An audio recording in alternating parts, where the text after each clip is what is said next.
Hello tout le monde et bienvenue dans cette nouvelle vidéo ouverture Yu-Gi-Oh! Et on se retrouve pour s'ouvrir la nouvelle display principale force dimensionnelle que j'ai juste ici. D'ailleurs j'en ai une deuxième ici.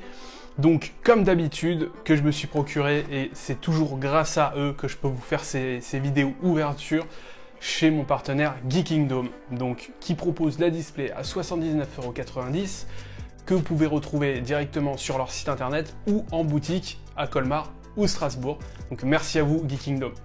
Donc deux boîtes, j'en ai pris deux, une deuxième pour avoir un petit peu plus de chance. Ce qu'on va faire, c'est qu'on va s'ouvrir une boîte. Donc je mets celle-là de côté et la deuxième, je vous ferai au montage les cuts sur les boosters les plus intéressants avec les ultras et les secrets rares. Donc la display, la voici, force dimensionnelle, le spectacle continue. Donc moi je les prends tout le temps en édition française. Donc il s'agit d'une extension principale, 9 cartes par booster et 24 boosters par boîte. Pour ce qui est des ratios, c'est des ratios auxquels Konami nous a habitués, mais c'est rien de garanti. C'est en général 2 secrets par boîte et 4 ultras par boîte. Et le reste, c'est des super rares. Donc voilà, garantie, une foil dans chaque booster. Et ce qu'il faut savoir également, c'est qu'on peut récupérer à l'intérieur les fameuses Starlight rares. J'en ai encore jamais récupéré, donc je me dis qu'un jour, pourquoi pas, j'aurai la chance à force d'ouvrir des displays. Et pour ceux qui se poseraient encore la question sur les ratios des Starlight rares, c'est tout simplement une Starlight rare tous les 24 displays, c'est-à-dire 2 cases. Avec une case, on n'a en fait pas la garantie d'avoir une Starlight rare.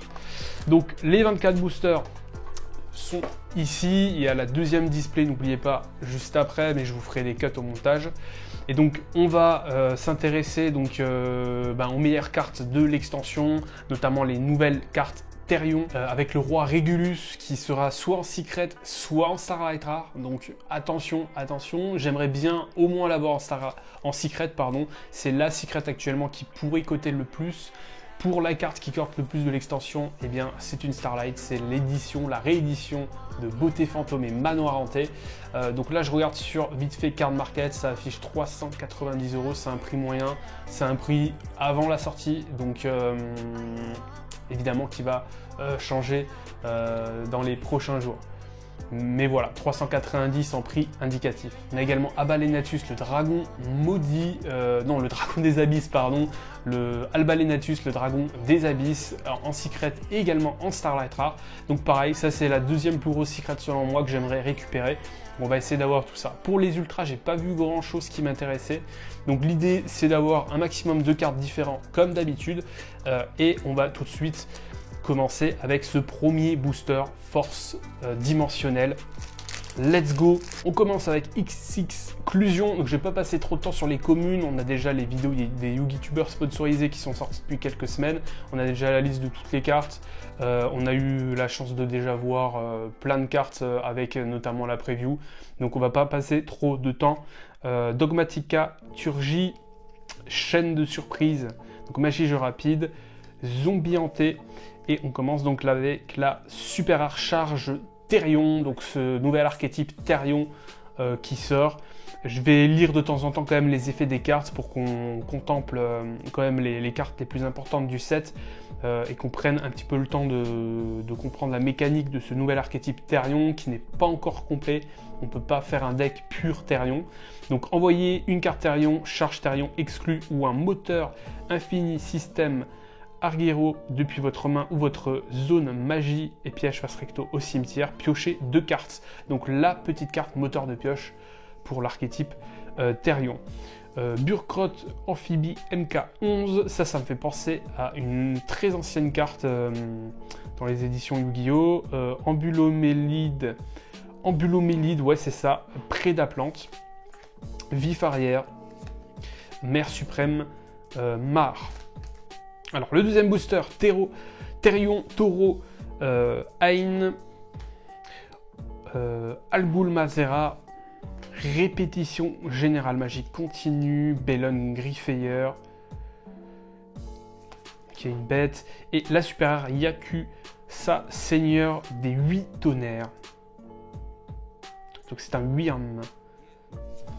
Ok, n'hésitez pas bien sûr comme d'habitude à mettre pause si vous voulez lire les effets. Prédition du marqué, guerrier ancien, sauvage, donne une ligne.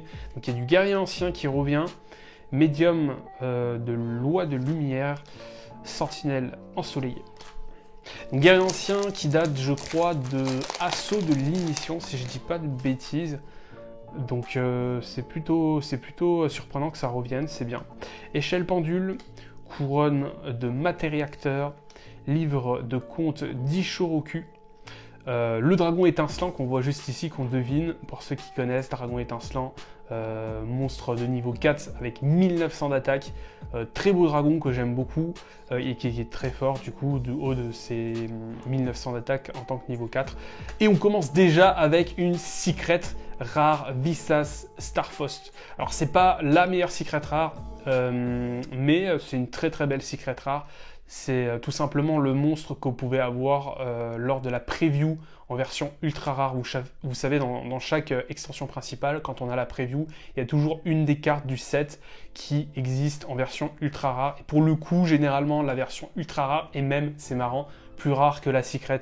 Quand je dis plus rare, c'est en termes de prix sur Card Market. On se rend compte qu'elle coûte parfois même plus cher sur des plus longues périodes. Donc guerrier synthoniseur, 2100 d'attaque, 1500 de défense. Si cette carte est dans votre main, vous pouvez cibler un monstre que vous contrôlez de type et attribut différents de cette carte, détruisez le monstre et si vous le faites invoquer spécialement cette carte. Vous ne pouvez utiliser cet effet de Visas Starfaust qu'une fois par tour. Lorsque cette carte est détruite, détruit un monstre de l'adversaire au combat, vous pouvez faire gagner à cette carte une attaque égale à la moitié de l'attaque ou défense d'origine du monstre. La plus haute valeur, en cas d'égalité, vous choisissez.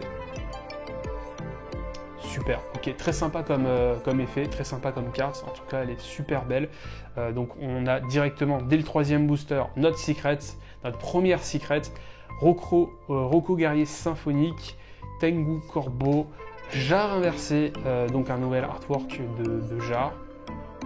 Sympa. Et Hydre Vélan. Ok, quatrième booster, XX Conclusion, Saga des guerriers anciens, Imposture, Trahison, donc la magie continue pour guerriers anciens, Oreiller Parasomnie, magie d'équipement, Accro Griffrayeur. Bon, je crois qu'on peut l'invoquer du coup normalement, et 2000 de défense. Ça en preview, elle devait vraiment faire plaisir. Et derrière, Renaissance du zombie. Ok, il y a du zombie. Donc notre super champion héroïque, Yann Grip, il y a Riarn Grip, oui bon bref, on va passer. Donc un guerrier qui nécessite 2 monstres guerriers de niveau 1. Malédiction Jet de Glace. Donc on continue donc l'archétype Jet de Glace avec donc cette édition. Morgenstern. Ok, oula, je suis allé un petit peu trop vite. Astra Griffrayer et on a le Frénésie Automobile en super rare, donc une machine. De Bouterion, Frappeur Fou, Répétition Générale, Émissaire Héroïque en super rare, donc un petit Spartiate ou Romain. Je crois que c'est plutôt un Spartiate. Ajoutez un monstre héroïque depuis votre deck à votre main. Si vous l'avez pas sont inférieurs ou égaux à 500, vous pouvez bannir cette carte depuis votre cimetière, puis cibler une carte héroïque dans votre cimetière, ajoutez-la à votre main. Et ça permet de récupérer des cartes du cimetière. Alors, chaîne de surprise, magie jeu rapide, le livre des contes d'Ishiroku, érayé, médium du rocher de guerre. Et on a Chevalier illégal, la secret rare, l'une des secrets rares. Alors je ne l'ai pas cité en début de vidéo, mais celle-ci me plaît beaucoup. Donc c'est un démon 2000 durant la main phase. Si vous contrôlez aucun monstre ou contrôlez jeton aventurier, donc que je ne connais pas ce petit jeton aventurier, qui est nouveau je pense. Effet rapide, vous pouvez invoquer spécialement cette carte depuis votre main. Si vous contrôlez jeton aventurier, effet rapide, vous pouvez cibler max 2 cartes contrôlées par votre adversaire, donner le contrôle de cette carte à votre adversaire, et si vous le faites, renvoyez cette carte à la main. Ces cartes à la main, vous pouvez utiliser chaque effet de chevalier illégal qu'une fois par tour. Donc on peut renvoyer à la main de l'adversaire 2 des cartes qu'il contrôle. Donc très très intéressante comme carte, très content d'avoir récupéré. C'est pas la secret qui cote le plus non plus. Ok, donc déjà les 2 secrets avec la pile de gauche. Et ça, c'est déjà des cartes qu'on a eues. J'espère qu'on va avoir des bonnes ultras. Et ça serait bien un petit peu de casser les codes des ratios auxquels on est habitué. Je vais peut-être en demander beaucoup, mais ça serait bien une 3e secret. Challenger héroïque, épée articulaire qu'on n'a pas encore eu déjà pour les Challenger héroïques. Très sympa ces artworks, vraiment. Show Sai, le stopper de fantôme. Avec ce petit geste là pour dire vous ne passerez pas. Ouais, peut-être, je sais pas. Sentinelle ensoleillée. Jarre inversé, malédiction, jet de glace, dragon divin, titanomechia. Waouh! Badass celui-là. Donc c'est juste une commune, hein, mais vraiment badass. Très sympa. Biplisme, prédaplante, affronte-raflure, griffe rayeur, donc la piège continue avec un artwork vraiment très ténébreux, très sympa. Colonel de la corde C, équipe de réserve, gadget des gardes, Tengu Corbeau. Encore 3 boosters en comptant celui-ci, on aura fini la pile de gauche. Donc on aura déjà bien entamé la display à moitié et on aura déjà sorti nos 2 secrets. Par contre, pas d'ultra encore qui sont tombés. Il suffisait d'en parler. L'ultra, donc discolisé Therion, donc magie de terrain. Magie de terrain du coup. Pour Therion, et je crois que c'est l'ultra du set qui coûte le plus cher justement. Therion, c'est le nouvel archétype, l'artwork est vraiment magnifique. Là je suis vraiment très content d'avoir récupéré la carte là. Donc lorsque cette carte est activée, vous pouvez ajouter un monstre Therion depuis votre deck à votre main. Ok, donc ça tuto, cache un Therion, un monstre. Une fois par tour, si votre monstre va être détruit au combat, vous pouvez envoyer une carte Therion ou un moteur Infini System Argyro depuis votre deck au cimetière à la place. Ok, donc ça protège vos monstres qui vont être détruits au combat, très intéressant. Une fois par tour, lorsqu'un monstre est détruit au combat et envoyé au cimetière, vous pouvez cibler un monstre Therion dans votre cimetière, ajoutez-le à votre main. Vraiment, cette carte-là, je comprends pourquoi c'est celle qui coûte le plus cher du deck. Très belle. Et très forte, tout simplement. J'adore. Trop content de l'avoir récupérée. Donc, on va lui faire une petite place pour la mettre entre les super et les secrets. Ok, très content pour cette ouverture. Et donc, celle-ci, on l'avait pas encore eu. Cette nouvelle Xyz de rang 6, jeu de dés sumo musical. Hanté et la Danception Sylvan. Donc, la Link 2, 1200 d'attaque. La Link 2 plante, donc très sympa avec les petits raisins juste ici. Et donc une super prévention libromancienne, donc la piège libromancienne, piège continu. Donc Dogmatica, Turgie, chaîne de surprise, couronne de méta-réacteur, de Bouterion et la super Mystifil libromancienne. Elfe niveau 4, rituel. On dirait un archétype, je sais pas, Cendrillon ou un truc comme ça. Prédaplante. Est-ce qu'on l'a déjà eu celle-ci? Je crois pas. Niveau 1, 1900 de défense. Si cette carte est envoyée au cimetière, vous pouvez ajouter un monstre Prédaplante depuis votre deck à votre main. Si un monstre avec un compteur... Vraiment, celle-ci, je crois qu'elle était vraiment forte en... Et notre deuxième ultra, donc je disais, je crois qu'elle était vraiment forte durant la preview. Donc planète primitive, Rechphobia. Ok, carte magie de terrain. Lorsque cette carte est activée, vous pouvez ajouter un Visas Starfaust, qu'on a vu juste ici en secret, ou un monstre griffe rayeur depuis votre deck à votre main. Les monstres contrôlés par votre adversaire perdent 100 d'attaque défense pour chaque monstre en position de défense sur le terrain. Si minimum 3 monstres en position de défense sont sur le terrain, vous pouvez cibler une carte contrôlée par votre adversaire, détruisez-la. Donc ça cible, dommage. Vous pouvez utiliser cet effet de planète primitive qu'une fois par tour. Ok, donc c'est un archétype qui va se jouer pas mal en défense, j'imagine, puisqu'on gagne des effets avec des monstres en défense. Est-ce qu'on a le droit d'espérer une 3e secret? Est-ce qu'on peut? Allez, on va tenter. Ou éventuellement la Starlight. Mais bon, ça serait un peu osé. On va déjà demander un quota de ratio classique. Et la nouvelle carte Gaïa, superbe. Malédiction du dragon, le dragon chevalier magique, donc 2000 d'attaque, 1500 de défense. Un monstre guerrier plus un monstre de dragon de minimum niveau 5, donc qui va très très bien composer avec les sorties Gaïa qui étaient dans ROTD qui étaient sorties. Donc nouvelle carte, vraiment, elle fait très très plaisir. Donc pour ceux qui ont gardé leur carte de ROTD, qui avaient eu un coup de cœur par rapport au dragon et à Gaïa, ça c'est super cool, une super qui je pense va être très accessible. Une super réalisation libromancienne, donc la magie continue, alternative Griffrayeur qu'on a déjà eu, et le dragon de l'aile aux yeux impair, donc la synchro pendule 3000-2500. Très très belle carte, donc avec l'arrivée de nouvelles cartes synchro et de nouvelles cartes pendules. Elle fait plaisir. Donc une super rare.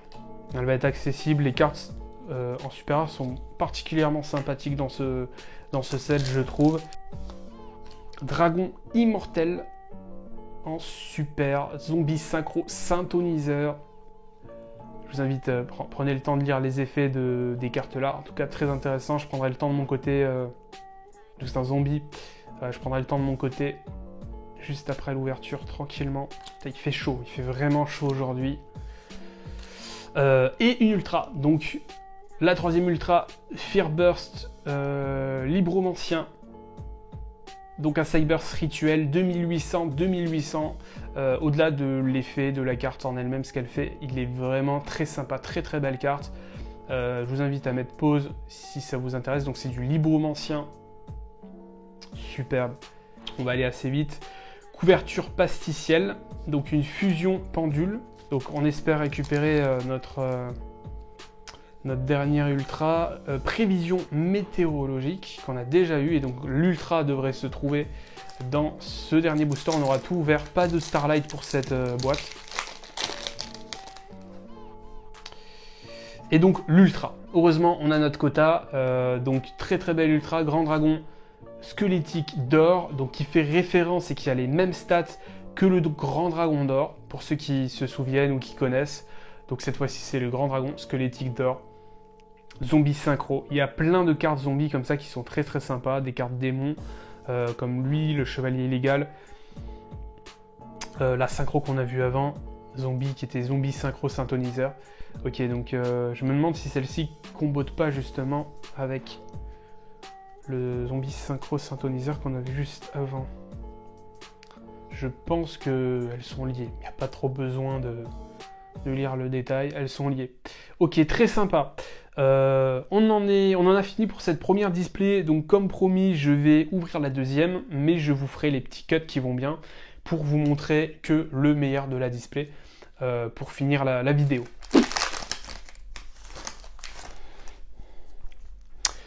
Échelle pendule, debout Therion, Challenger héroïque de l'épée articulaire, Therion faucheuse femme, et une superbe secret que justement on voulait, Alba Lenatus, le dragon des abysses, dont je vous ai parlé, vraiment très très belle, très sympa. Un Albaz le déchu, plus un monstre dragon, non utilisable comme un monstre fusion, uniquement soit invocable par fusion, soit invocable spécialement en envoyant les cartes ci-dessous depuis la zone monstre au cimetière.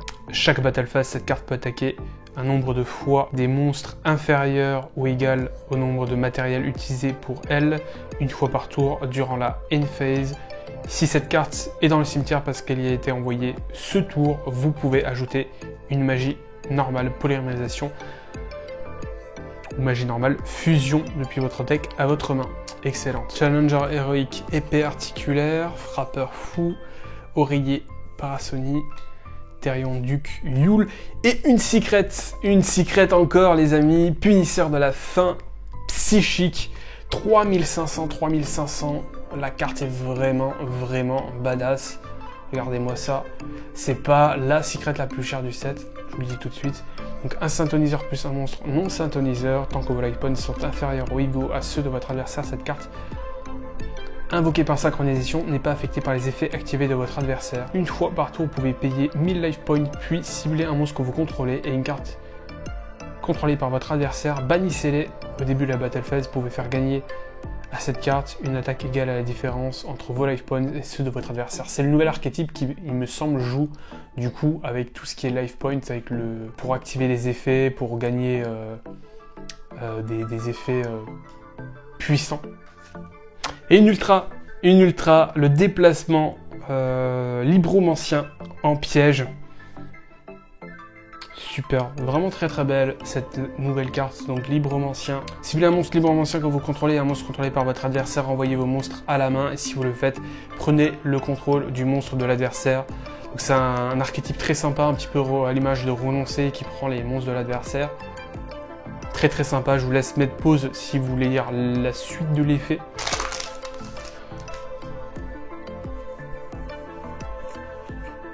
Et encore une ultra, le dragon fusion.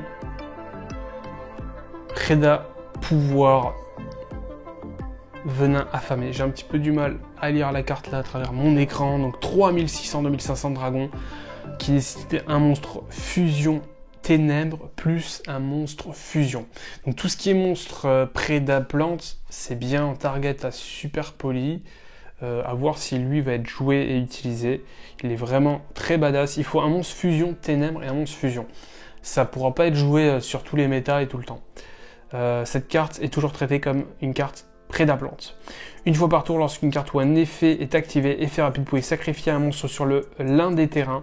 Sur l'un des terrains avec un compteur prédaplante, et si vous le faites, annulez l'activation. Si cette carte est invoquée par fusion que vous contrôlez, est envoyée à votre cimetière par une carte de l'adversaire, vous pouvez cibler un monstre ténèbres dans votre cimetière, invoquez-le spécialement. Une ultra, et je crois que c'est l'une des meilleures ultras du set, si je ne dis pas de bêtises. Donc c'est la No Punk Note du cerf, 2100-1800. Elle est vraiment très très belle, très très stylée. Je vous laisse constater l'artwork.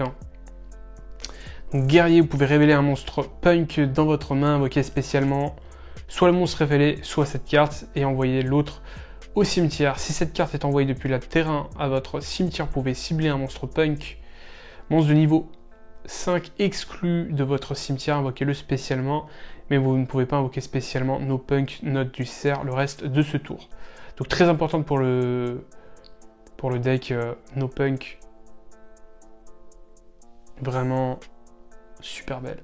Oh, qu'est-ce qu'on a ici? On a le Disclolicéterion. Je vous disais, c'était notre 4e et dernière ultra pour la 2e boîte.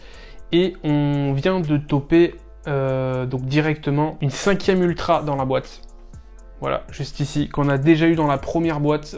Excellente ultra selon moi à récupérer. Donc c'est la 5e pour cette 2e boîte. Ok les amis, donc c'est la fin de cette vidéo. Merci de l'avoir regardé. Avant de finir, petit récap donc sur les ultras ici de la 2e display. Donc voilà, on a récupéré tout ça. Donc on a eu sur le ratio classique prévu par Konami, on a eu une 5e ultra. Donc ça c'est vraiment très cool. Pour la première display qu'on a vu un peu plus en détail ensemble, on a eu donc ces 4 ultra rares. Donc globalement j'ai très peu de doubles, donc j'ai 2 doubles, mais j'ai 2 doubles magie donc qui sont ici, qui sont pas spécialement, enfin ça me dérange vraiment pas de les avoir en double. Pour les secrets, donc on a eu ces 2 petites cartes, ces 2 petites pépites. Il n'y a pas tellement de grosses secrets qui cotent dans le set. Et ensuite on a eu ces 2 autres secrets dans le set avec la nouvelle fusion Albaz. Donc très cool. Si vous avez aimé la vidéo, n'hésitez pas à mettre un petit like, à vous abonner, à partager la vidéo si ce n'est pas déjà fait. N'oubliez pas mon partenaire Geekingdom en description de vidéo. En attendant la prochaine vidéo, je vous dis à la prochaine et ciao tout le monde.